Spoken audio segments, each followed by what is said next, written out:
रमज़ान मुबारक का बाबरकत महीना बहुत तेज़ी से गुजरता जा रहा है और आज हम रमज़ान मुबारक के 21वें रोज़े तक पहुंच चुके हैं। ये दिन रमज़ान के सबसे कीमती दिनों में शामिल है क्योंकि आज से आखिरी इशरा शुरू हो चुका है।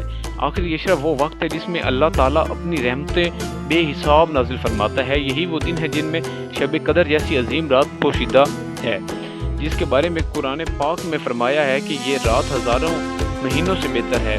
21वां रोज़ा हमें ये याद दिलाता है कि रमज़ान का इख्तिताम करीब है। अगर हमने पहले दिनों में इबादत कम की है तो अब भी मौका है कि हम अपने रब की तरफ रुजू करें, तौबा करें और अपने अमाल को बेहतर बनाएं। रसूल पाक सल्लल्लाहु अलैहि वसल्लम ने फरमाया जब मुसलमान रमज़ान का आखिरी इशरा शुरू होता है तो इबादत से पहले बहुत ज़्यादा मेहनत करते हैं। आप सल्लल्लाहु अलैहि वसल्लम ने फरमाया रातों को जागते और अपने घर वालों को भी इबादत के लिए जगाते, अल्लाह का जिक्र में मशगूल रहते। आज के दिन हमें भी चाहिए कि हम अपनी ज़िंदगी का जायज़ा लें। क्या हमने रमज़ान को सही तरीके से गुजारा है? क्या हमने कुरान पाक की तिलावत की है? क्या हमने नमाज़ों की पाबंदी की है? क्या हमने दूसरों की मदद की है?